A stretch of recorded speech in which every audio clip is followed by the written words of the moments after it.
Can you tell me Adam's rank? ABFC, Chief, ABFC. Hawkeye, anything that Magistrate says. What is his age? He just turned 37. It's not a carrier. Yes, yes. Jamie, can I get your phone number just in case I need to follow up on something editorially later on? I promise I won't bother you, but in case I have a follow-up.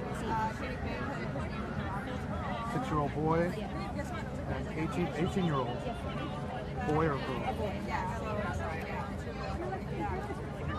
Okay. It's nice to be here too. Manny, you good? I'm back. Oh my gosh, I'm over the moon ecstatic. It's been a long time waiting. It warms my heart, and I just can't wait for him just to walk off the ship and we just be done and go home and just relax and be a family.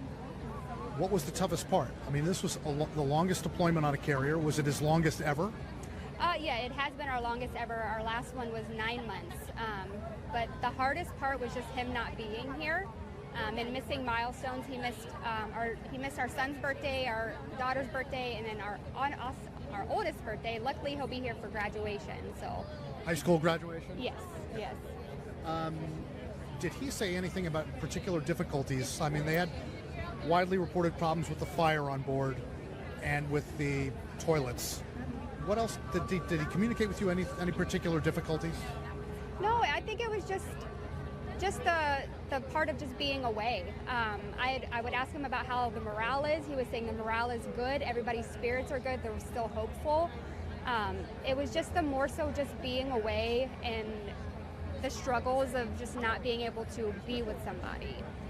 If that makes, yeah. I mean, we have heard veteran Navy officers say when a deployment lasts beyond 6 months, that's when morale starts to decline. Did you guys experience that? We did. There was some times where it felt mundane. It felt like we were just going through the motions and everything. On this deployment? Yes, on this deployment, because it just did feel harder. I mean, in the beginning it was easy. You know, they were hitting all these nice, beautiful ports, and then after that stopped, it just started to feel like, okay, what are we doing? What's our point? What's the point of being out here? But then the morale started getting boosted. Like, they started feeling fine. Everybody was happy. Yeah, that's just it. It was just the hard parts of just being away. Talk about this mission being extended twice, though. I mean, every time you found out that, how did you feel? What was your reaction? What was his reaction? So we are big believers of Christ, Jesus Christ. I just put my faith in him that he would get us through it. And it was always hard. It was always, this is, again, seriously, but putting our faith in Jesus Christ, that he's going to get us through this, that's what kept our heads above water. He's been on many deployments. Do you think this is his last? Do you think he'll want to do this again? So he's been in for now 20 years this year. He's got one more deployment with this ship, and then I think he's going to be done. So he'll retire at least 23 years. Anything else you want to say about the mission that stands out to you? Any particular difficulties? I mean, did he talk about the fire and the toilets? So unfortunately, he's not really allowed to discuss that information, and I understand why. But just the morale. They were all great. Everybody was just great. That's what he would tell me. Everybody's morale is still good, and you would see people, like when they would post on Facebook or anything, they're just happy, they're laughing, they're having a good time. And I think that's, as a community, as a ship community, that's what they have to do, is bring each other together, because there's no other thing that they can do. You can't get down. Everybody still has a job to do, and everybody still has families to get home to. Thank you, Jamie. We appreciate it. Thank you very much. Thank you. Do you have time for one more interview? Sure. Okay. Are you a spouse of someone on board? I'm sorry? Yeah, we'll make it quick. We're from CNN. You might want to speak to us for a couple seconds. I have to ask the PIO. Interested in doing a news interview? Yeah. Okay. My name is Brittany. I'm a public affairs officer. We have This a is reporter me. here from CNN. Okay. This is my cell phone. Okay, Elizabeth, overall, how do you feel about getting him back? I'm pretty happy. It's been a long time, so this will be really nice to have him home for quite a while. What was the toughest part? Did he relay something to you that was particularly tough about this deployment? I mean, obviously the length of it, but what else? Pretty much the length. It was really tough because it's a really long time, almost an entire year. Any other difficulties on board? I mean, they had the fire, they had plumbing problems. What did they tell you about anything else that was particularly challenging? Nothing else besides the fire. No, that was, I think, the most challenging. A lot of people lost a lot of stuff. Was he one of the ones who lost his bunk? He might have been. I believe so. What was it like when they were extended 2 different times? I mean, tell us how you felt when you found out that news. I'm a little disappointed. You know, you think they're coming home, and then all of a sudden, nope, we're not coming home anymore. How many deployments has he been on now? I believe this is his 3rd deployment. The 2nd deployment we've done together. And does he want to go on more after this, or this is a long deployment? It's kind of taxing.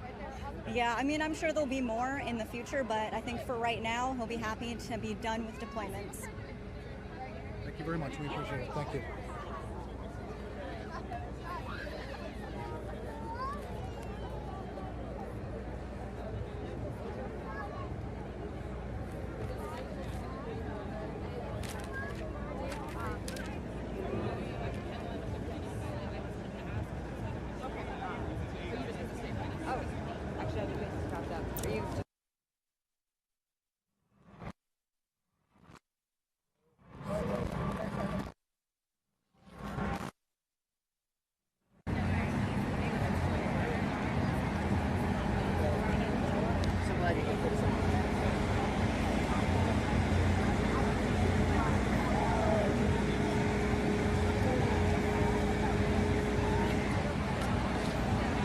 Yeah, I have you. Do you have me?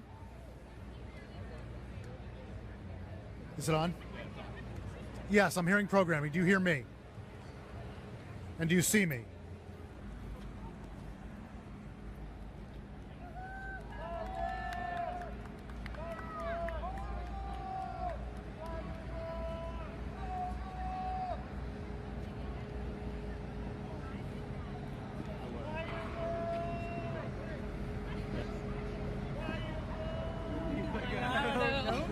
Hi, we're from CNN. Can you talk to us for a second? Sure. Yeah. Can I get your name? You want like my rank and Yes, please. AM1. Just a second. Real quick, my name's Brittany.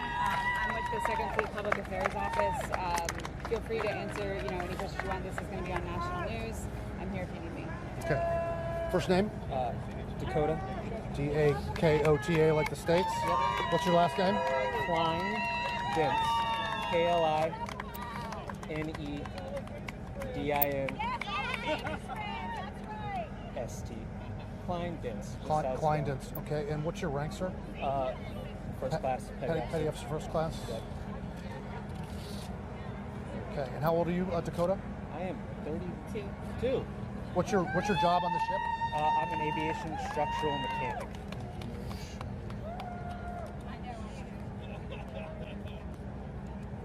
Okay. How does it feel to be home? It feels great, like really great. Talk to us about like the toughest part of this. It was a very long deployment. How tough was this?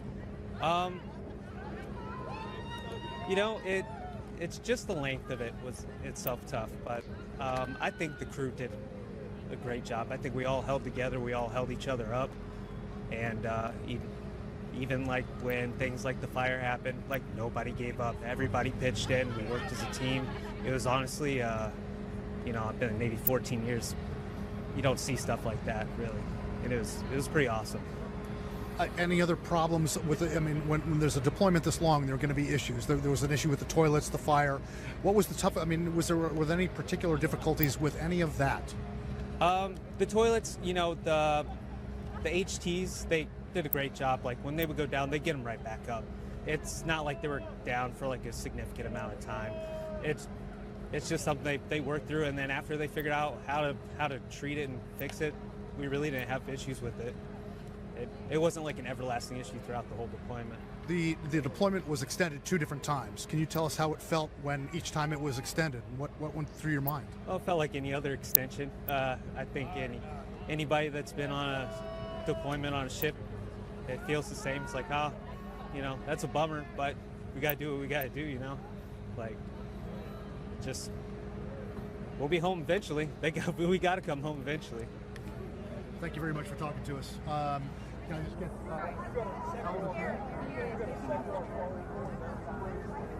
before you left, right? Can you tell us, Sarah, what the toughest part of the deployment was for you?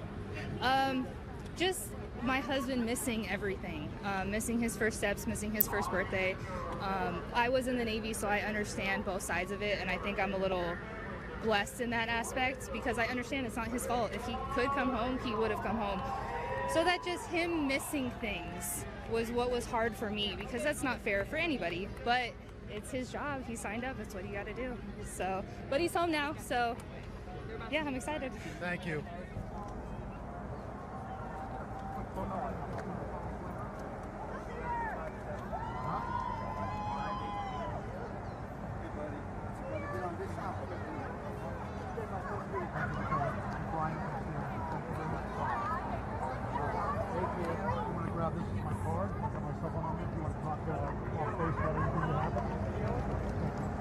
Thank you very much. Okay. Oh, this way. absolutely. No media availability. So what I'm tracking is, well, this is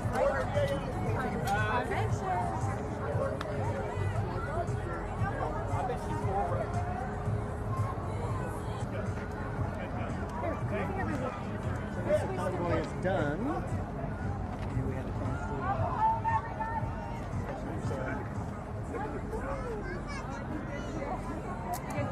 Save the therapy dog? What a big star.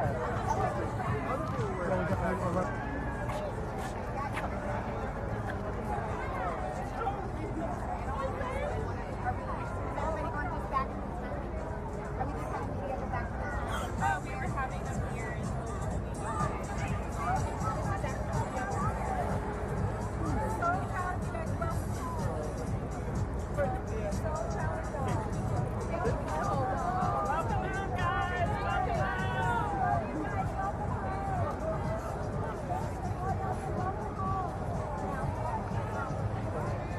Get a good one, Sarah?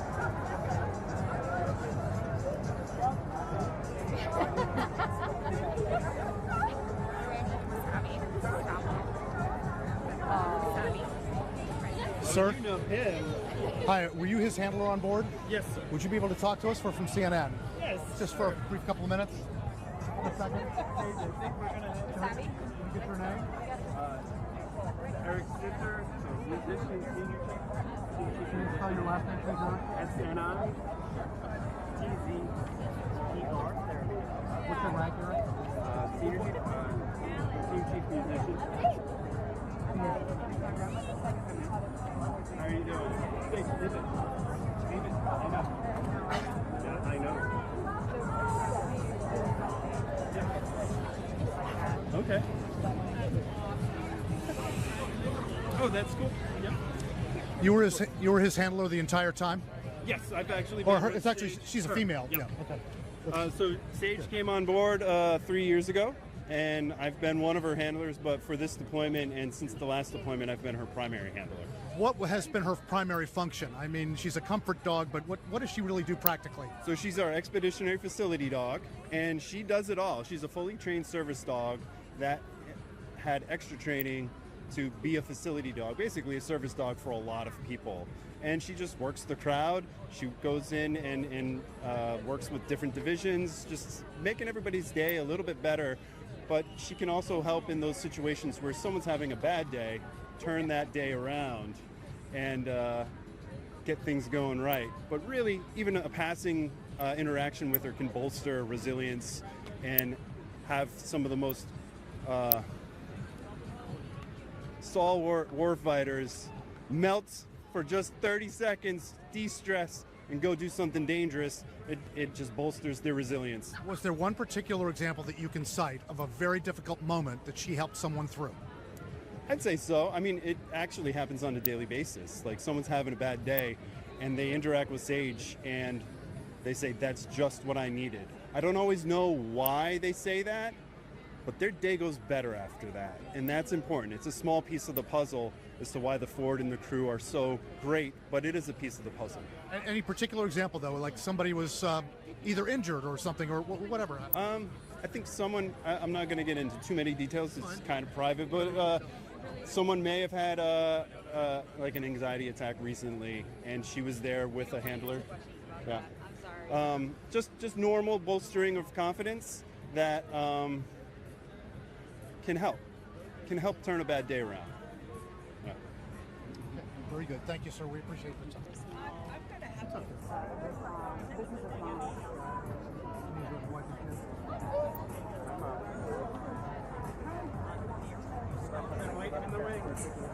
How old Sage is? She's 6.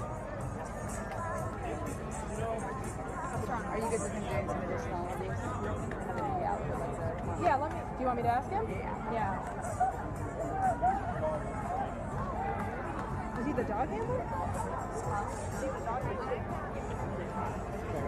Okay. Yeah, just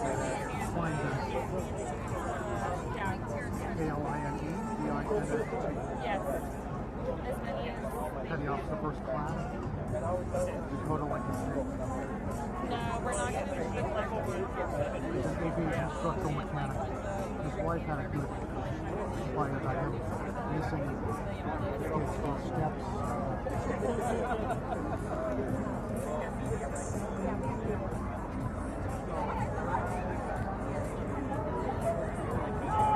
Yes, please.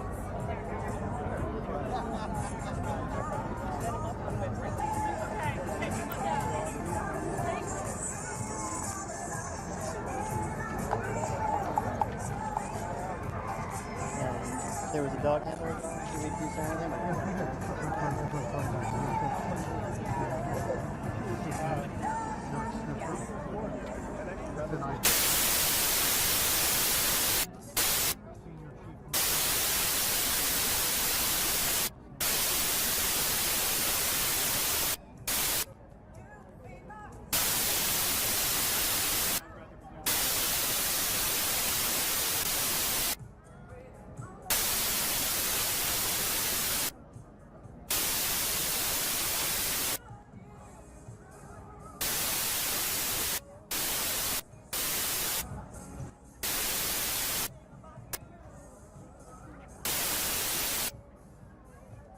too soon to tape something?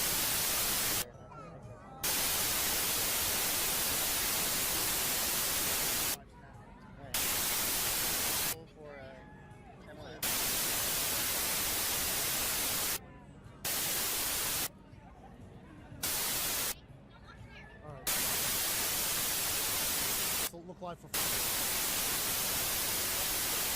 This is the end of an exhausting SS Gerald Ford, American.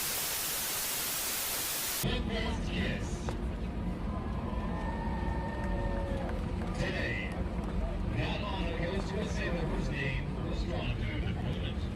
Months of waiting led to an 83 Malachi Quint. If you are desperate,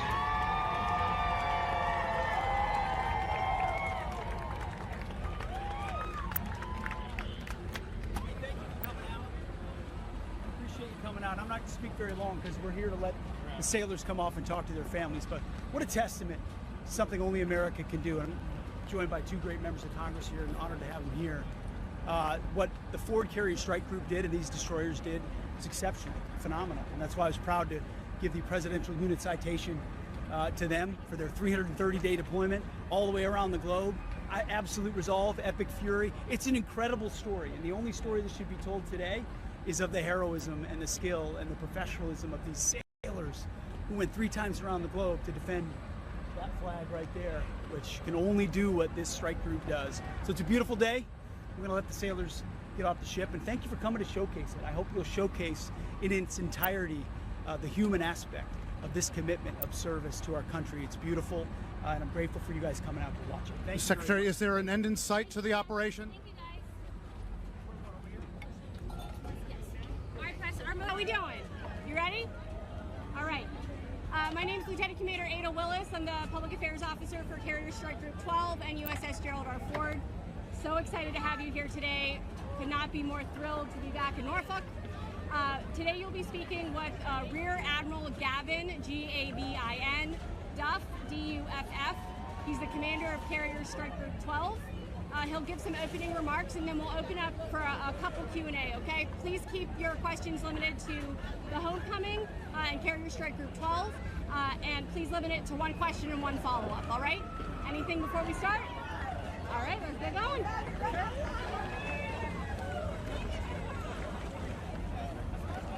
Well, good morning, and thank you for joining us for one of a sailor's most cherished traditions, coming home to our families, friends, loved ones, neighbors, and community.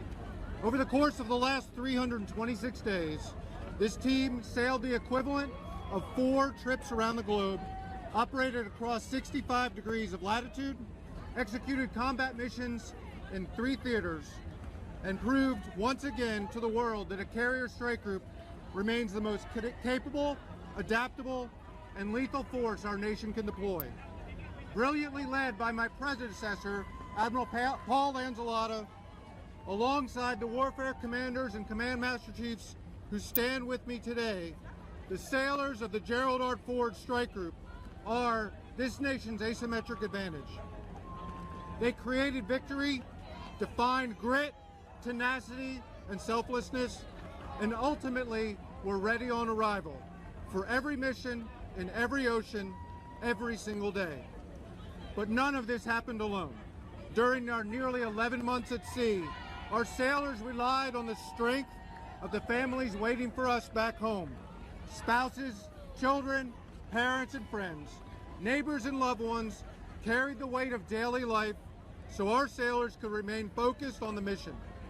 Every loved one here today and those our team will soon travel to see are an equal part of our historic success. This morning, 80 newborn children were held by their fathers, most for the very first time.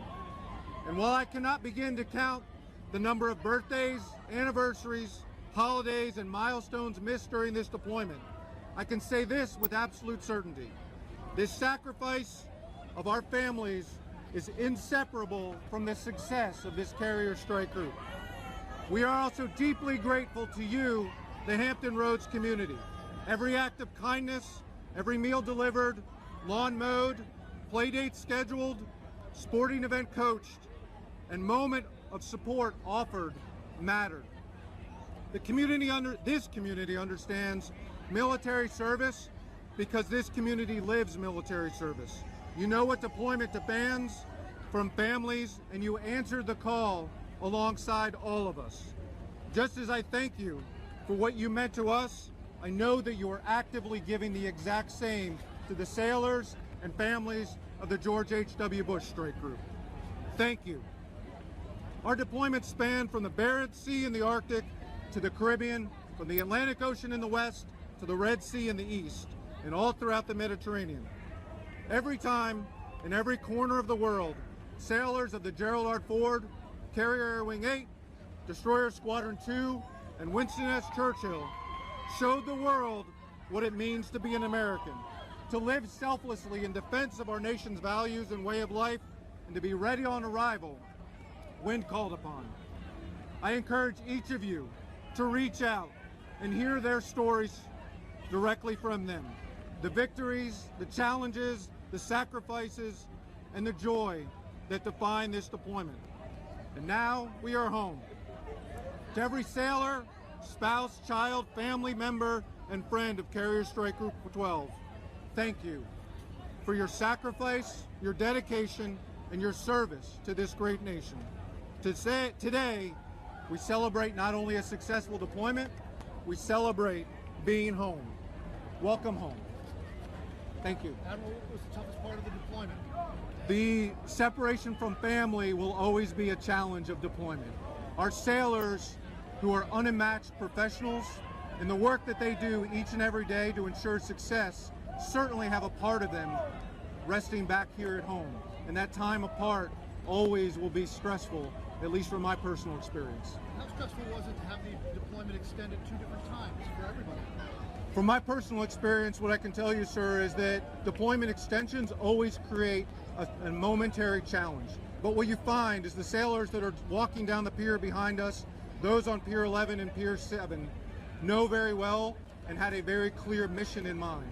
And so they rallied, they showed a level of grit and determination that is the earmark of every single sailor who wears the uniform, based on the training and the support of this community. Describe what it was like to recover after the fire. Following the fire, this team came together in an absolutely remarkable way, and I think everyone should be incredibly proud of that. The fire response, the sailors across the entirety of the ship and the strike group were absolutely remarkable. There was the immediate sense of the recovery on board the ship, where sailors found a way to come together and donate items. There was a slightly larger, where across the entire strike group, the ships pulled together to help and support our sailors. And then finally, there were the elements from back here at home who flowed goods, food, uniforms, care packages, love and support. And all of that showed the true grit and resilience of the sailors, so we were able to carry out and continue the mission within 72 hours.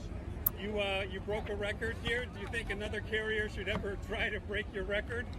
We are incredibly proud of the sailors who executed this mission. I won't speak to the future of our operational commitments. I can simply say that the sailors here had a sense of mission and a sense of purpose. They found it from theater to theater. They executed it brilliantly, and they showed very adaptively how to succeed. The group behind me, the warfare commanders, and the team that they led of khaki leadership, alongside critical people like Life Boss, Fit Boss, Fun Boss, our deployed resiliency counselor, and so many more, were instrumental in ensuring that our sailors had what they needed to succeed.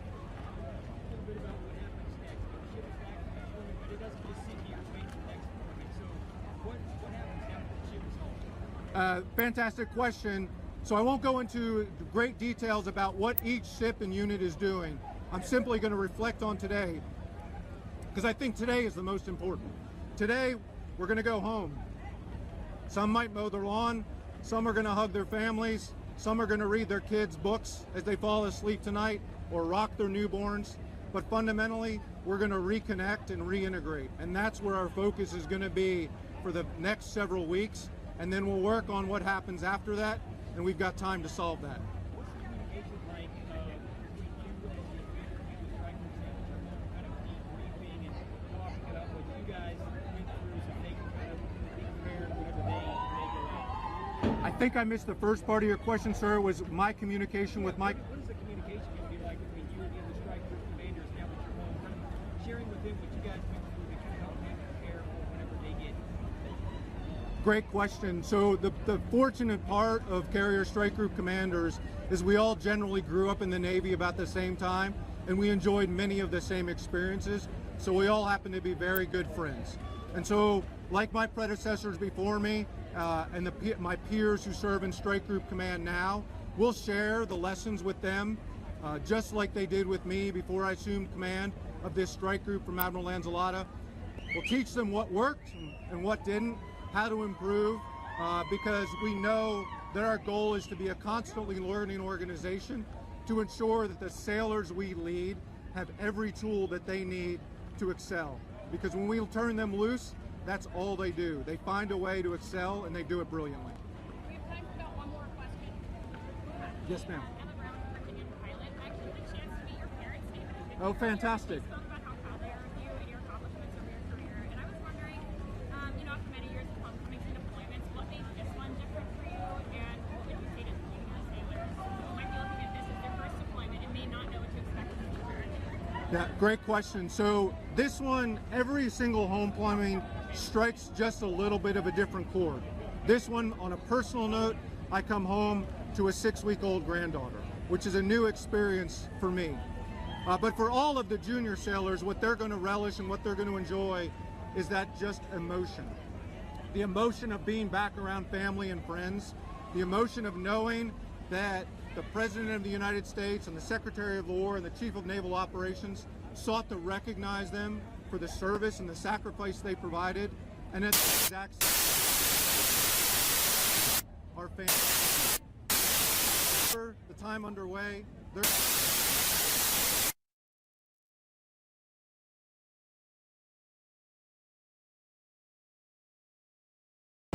Well, to the USS Mahan, welcome home.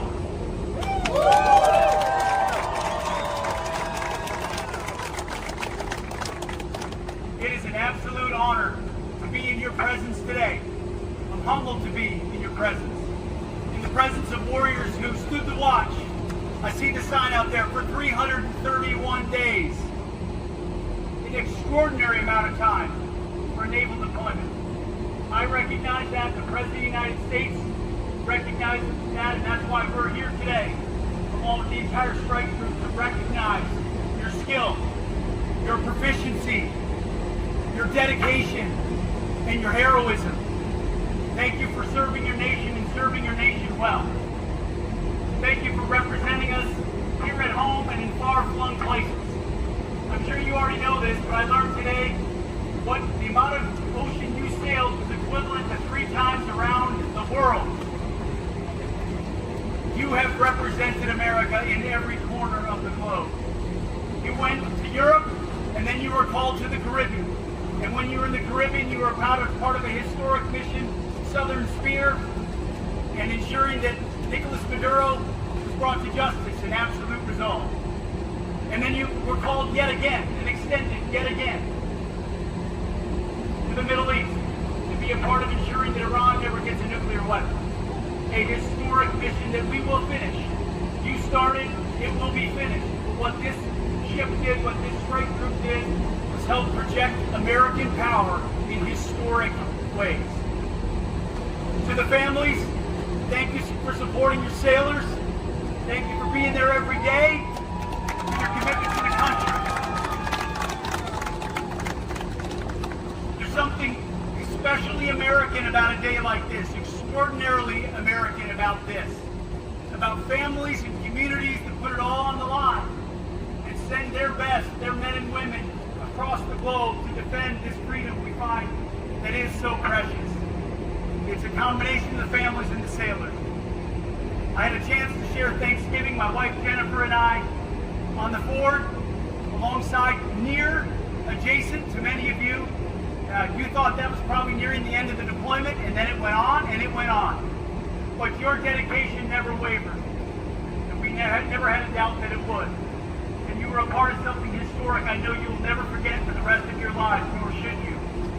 Your kids, you will talk about it, your kids will talk about it. And it's because you made history, and it's because you were so dedicated that today, it is my honor, on behalf of the President of the United States and the Navy, to bestow a historic award on this carrier strike group. It normally takes a couple of years to do this, but because of what was done over these 331 days, this was a no-brainer. And so today, it's my honor to present from the President of the United States the Presidential Unit Citation to the USS Gerald R. Ford Carrier Strike Group, Carrier Strike Group 12. The USS Mahan, DDG 72, presented the Presidential Unit Citation.